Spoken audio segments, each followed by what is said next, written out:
Bonjour les amis, j'espère que vous allez bien au cœur de l'été avec moi dans ce nouveau café hypnose. On parle de communication. Alors restez avec moi, on va découvrir un petit peu quelles sont les implications d'une bonne communication. A tout de suite.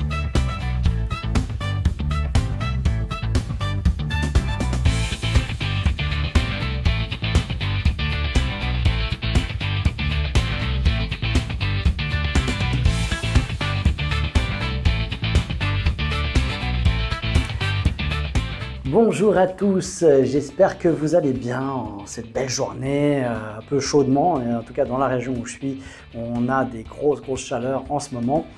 J'espère que vous en souffrez pas trop. C'est marrant parce que là-dessus on est très inégaux les uns les autres par rapport à la perception et à comment on subit au fait ces températures et la météo. Je vois beaucoup de gens qui se réfèrent énormément à la météo pour qualifier leur bonheur, qualifier leur bien-être et qui se réfèrent toujours à il fait trop froid, il n'y a pas assez de soleil, il pleut toujours ou il fait froid et en fait ça va jamais parce que effectivement si on se réfère pour notre état intérieur à quelque chose d'extérieur, on va toujours subir en fait et puis il y aura toujours une bonne raison pour se plaindre.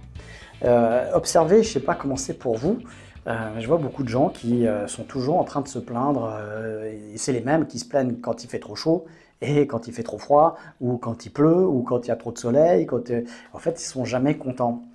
Est-ce que vous vous êtes fait prendre malgré vous dans ce mécanisme-là, parce que c'est un mécanisme, je pense que personne ne souhaite, mais que beaucoup de gens subissent ou sont empêtrés dedans sans même s'en rendre compte. Et du coup, ça influence énormément tout ce dont on perçoit déjà dans le monde, dont on va indirectement ou directement recevoir. On dit qu'on reçoit ce qu'on vibre. En fait, comme des aimants, si on vibre à une fréquence, on va attirer des événements de cette même fréquence. Ça, il y a certainement un point de vue énergétique, il y a certainement quelque chose qui nous dépasse, qui est au-delà du corps, ça ne fait aucun doute. Mais si on veut aussi se baser sur l'ensemble, la globalité des choses, on peut s'apercevoir qu'il y a vraiment quelque chose de beaucoup plus immédiat, beaucoup plus concret et beaucoup plus factuel. Le fait de se plaindre en permanence va faire qu'on va être dans un état d'esprit qui va nous faire prendre conscience de tout ce qui est négatif.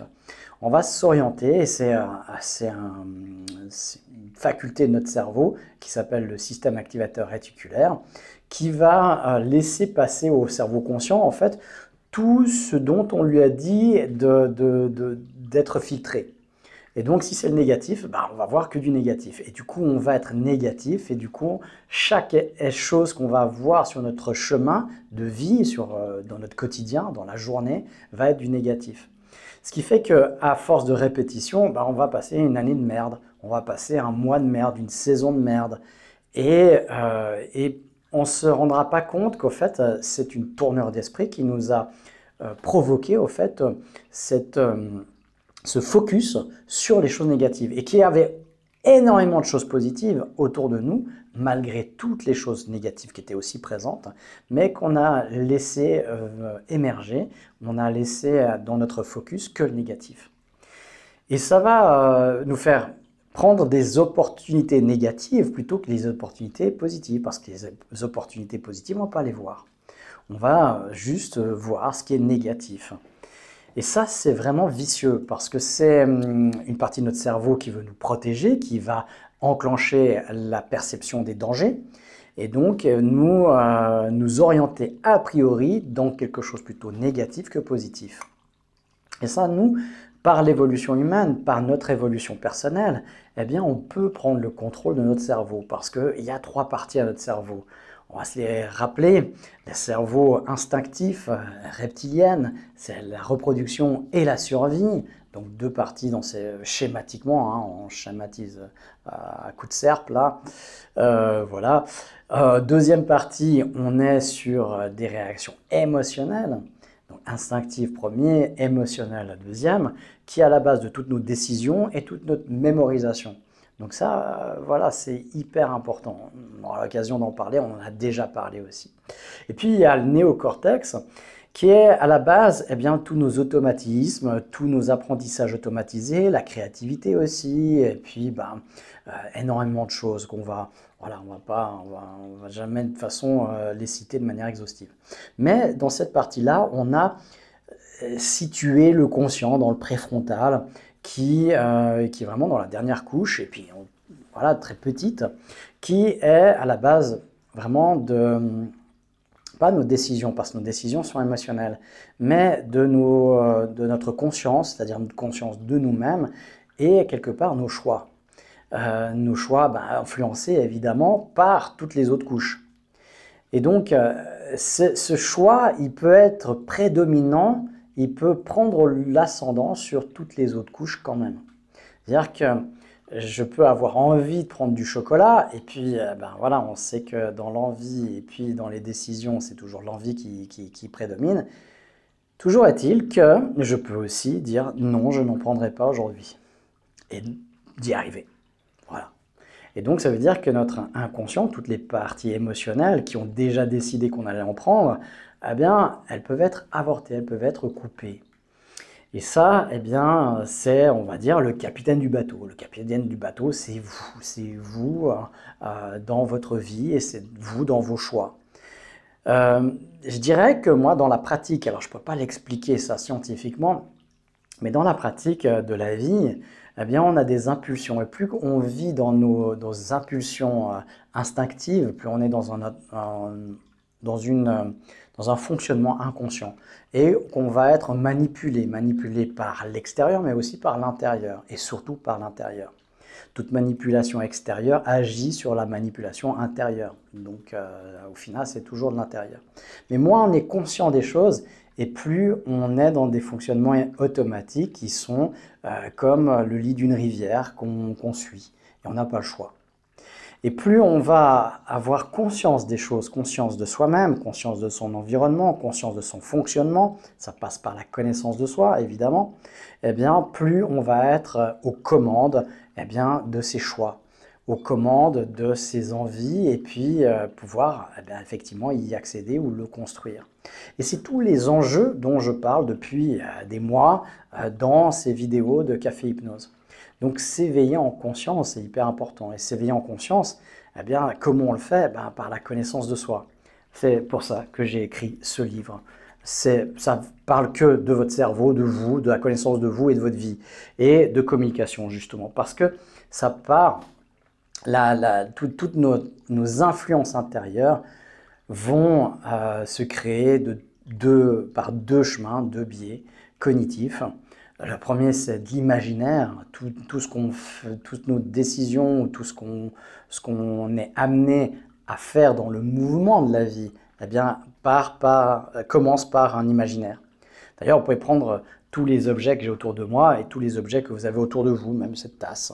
Elle a d'abord été imaginée, cette tasse, cette mug, et puis rêvée, et puis dessinée, et puis après dessinée à l'échelle, et puis après réalisée, et puis après vendue, et puis après acheminée, et puis maintenant je l'ai dans mes mains. Et elle a sa propre vie maintenant, mais elle est d'abord née, avant dans la matière, c'était d'abord dans l'esprit de quelqu'un. Et tout ce que vous avez de matériel, tout ce qui a été élaboré est né de l'esprit de quelqu'un. Et donc d'un imaginaire. L'imaginaire, c'est la base de tout. Maintenant, si vous n'avez pas une projection vers un avenir, c'est-à-dire même un avenir immédiat, donc qui est né cet avenir immédiat par un besoin ou une envie, il n'y a aucun mouvement dans le corps. Si aujourd'hui vous n'avez pas là maintenant un objectif juste après, c'est peut-être d'aller boire un verre, c'est peut-être de manger quelque chose, c'est peut-être d'aller rencontrer quelqu'un, de faire un travail, de faire même une activité de loisir, peu importe. Vous avez une représentation intérieure de cette chose qui va vous mettre en mouvement. Même d'aller à la voiture, si je décide maintenant d'aller à la voiture, j'ai toute une représentation de moi qui va à la voiture sans que je m'en rende compte avec toutes les étapes. ce qu'il faut que je fasse, fermer le cabinet, descendre des escaliers, aller jusqu'à la voiture, ouvrir la porte, etc. Les étapes, toutes les manipulations qu'il faut pour arriver à cet objectif. Et cet objectif, c'est un sous-objectif, parce que si je prends la voiture, c'est pas juste pour monter dans la voiture, c'est pour que la voiture me déplace à quelque part où j'ai une raison d'aller, où j'ai quelque chose à faire, à accomplir. Et toute notre journée, depuis le réveil jusqu'au soir, est faite de mouvements comme ça, d'imaginaire qui nous met en mouvement. Parce que si je bouge le bras comme ça, moi, je n'ai pas conscience du muscle exact qui doit se contracter pour tirer sur le bras, pour tirer sur le tendon, pour bouger le bras. J'ai juste une intention, peut-être celle de prendre une tasse, et puis, eh bien, l'intention qui se fait pas verbalement, je ne dis pas je vais prendre une tasse, je vais prendre un verre d'eau, ça peut se faire d'ailleurs comme ça très rapidement, mais on a juste l'envie, une envie ou un besoin, et puis tout à coup, ben, ça met en mouvement le corps. Cette envie et besoin, eh bien, se caractérise immédiatement par une image. Ça, c'est l'imaginaire qui va créer le mouvement. C'est le principe idéomoteur. On en parle en long, en large en hypnose pour déclencher les phénomènes hypnotiques qui vont avoir deux buts. Un effet de persuasion, c'est-à-dire qu'on va se rendre compte qu'on est en hypnose et puis on peut mesurer en fait cet état-là d'hypnose pour être vraiment en hypnose. Et puis, ça va être métaphorique où on peut agir avec notre inconscient, où on peut agir en communication. Et puis, on peut aussi demander des choses à notre inconscient parce que lui ne parle pas le français, lui parle le langage de l'imaginaire. Donc, c'est communiquer déjà avec lui. Et puis, il y a un autre biais cognitif, ou plutôt outil cognitif qui va nous permettre de se mettre en action et qui va générer tout un état intérieur, c'est la communication. C'est le discours mental. Toute image est souvent précédée d'un discours mental. Pas toujours, on va dire qu'il y a des petites exceptions, mais la plupart du temps, on va dire 99,9% du temps, il y a un discours mental qui sous-tend, qui crée les images mentaux. Et c'est là où justement, eh bien, cette partie-là, peu de gens en ont conscience, vraiment très très peu de gens. Et c'est là où justement, eh bien, par la connaissance de soi, on peut rentrer dans une communication beaucoup plus efficace. Mieux communiquer avec soi-même, mieux communiquer du coup avec soi, eh bien, si on applique cette meilleure communication avec soi, ben, on a une meilleure communication avec les autres et on a des résultats différents. Donc voilà l'idée qui nous amène à être plus en conscience et qui nous amène à obtenir des résultats qu'on veut et plus être juste passif dans notre vie. Je l'image souvent sous la forme, eh bien, la plupart des gens sont dans la voiture de leur vie, ils sont sur le siège passager arrière, puis ils n'ont pas le choix de la direction où ils vont, ils n'ont pas le choix des paysages qu'ils voient à travers la vitre. Et de temps en temps, il y a une personne qui prend conscience qu'elle peut avoir un meilleur panorama en se mettant devant, mais toujours pas au volant de sa vie, parce que ça nécessite bien d'apprendre à conduire, évidemment. Ça nécessite aussi de prendre des responsabilités, de prendre un risque. Mais oui, les risques de faire un accident, de se planter. Oui, parce que c'est beaucoup plus facile et il y en a beaucoup qui font ça. Hein, surtout pour les vacances. Ça c'est peut-être un sujet, ça me vient maintenant. Hein, les personnes qui font « c'est toi qui organises les vacances », comme ça, ils prennent aucun risque. Et puis après, pendant tout le temps des vacances, eh bien, ils vont se plaindre. Ils vont se dire « ouais, mais c'est pas bien, et puis ça c'est pas comme ça, bon, j'aurais préféré faire ci, j'aurais préféré faire ça ». Et puis c'est celui qui a pris la responsabilité de l'organisation de toutes les vacances, qui prend tout sur les épaules, dans la tête, et bien on a ras-le-bol à la fin. Ben oui, c'est beaucoup plus facile, hein. Je ne suis pas responsable de ma vie, ce qui m'arrive, c'est pas de ma faute, c'est de ta faute. Il y a une superbe chanson slamée comme ça, d'Abdel Malik qui a dit « c'est pas moi, c'est les autres, c'est pas moi, c'est les autres hein. ». La déresponsabilisation, ça c'est quelque chose, c'est un sujet en soi-même, bon, on va le traiter certainement la semaine prochaine. La responsabilisation, ça c'est vraiment hyper important. Si on veut prendre le contrôle de sa vie.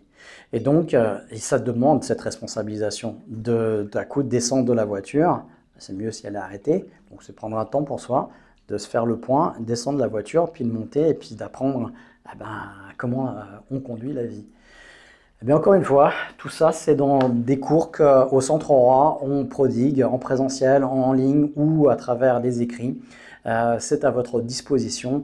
Eh bien, c'est le moment d'en disposer et de sauter le pas, de prendre le risque.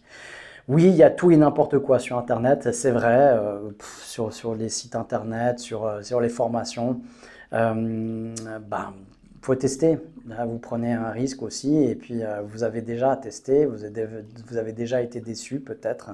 Eh bien, faites une fois le pas avec le Centre Aura, vous verrez que nos cours sont exactement comme je vous parle là, c'est exactement la même chose, avec un discours direct, avec l'improvisation, rien n'est écrit à l'avance, et puis par des thématiques, et tout est organisé et vraiment structuré pour vous apprendre quelque chose, pour que vous sortiez avec pas seulement des connaissances, un savoir, mais avec des connaissances, c'est-à-dire vraiment avec quelque chose, une expérience. Nos cours, justement, en ligne n'ont rien à rougir du présentiel. Le présentiel, on est contraint à travailler sur 2 jours, un week-end pour l'auto-hypnose et le coaching mental, c'est le cours de ce livre. Donc 14 heures en moyenne, 14-15 heures sur 2 jours. Eh bien, en ligne, le même cours fait 24 heures. Le coaching mental, 18 heures pour l'auto-hypnose. Et tout est, je vous laisse du temps pour faire les exercices en dehors du cours. Donc on peut dire que si dans le cours d'auto-hypnose sur 14-15 heures, il y a bien 3 heures de travaux pratiques dans le cours, donc il y a 11 heures de cours, en réalité, eh bien, en ligne, c'est 18 heures, parce que vous faites les exercices de la même manière. Des fois accompagné, je vous accompagne même par vidéo interposée, ça marche quand même. Et puis, des fois, vous devez faire l'exercice par vous-même, en dehors. Donc, on va dire voilà, qu'il y a une vingtaine d'heures, donc il y a à peu près 6 heures de plus de contenu dans un cours en ligne.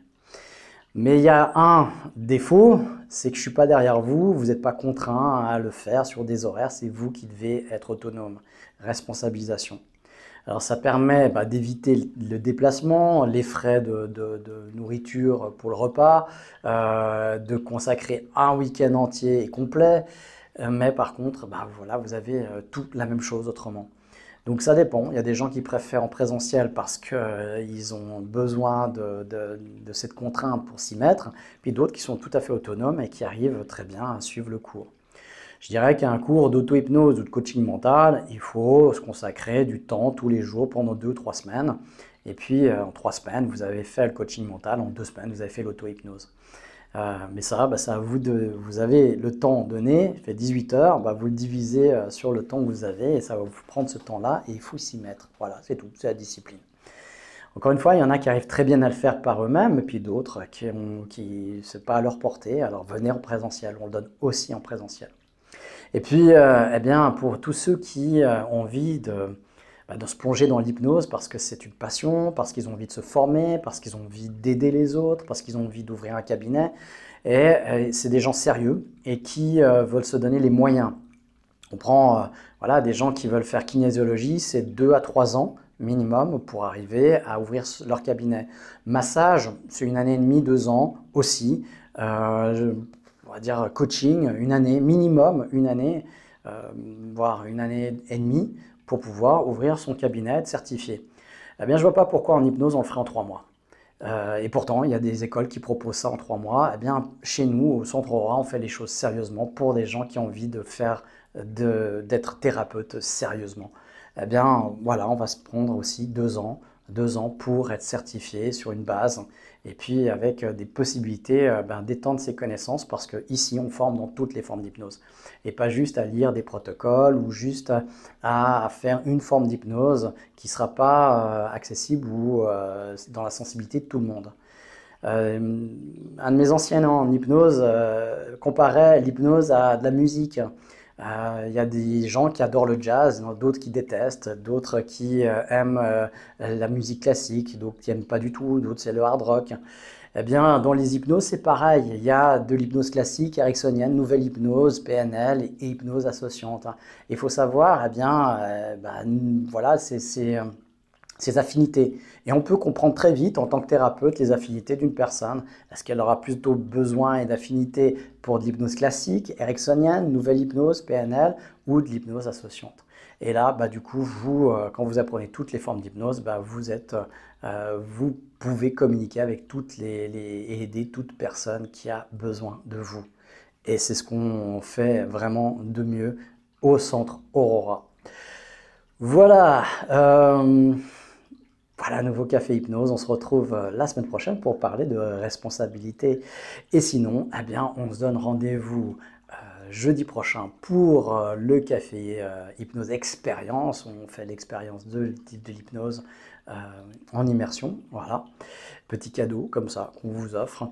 Et puis, prochain stage d'auto-hypnose en présentiel, 6-7 septembre pour les adultes et 13 septembre pour les enfants. Oui, j'ouvre un cours pour les enfants. J'ai donné plein de fois, déjà, même au Maroc. On a fait une super classe au Maroc, d'une quinzaine d'enfants qui ont été subjugués par la méthode. J'adapte ça pour les enfants.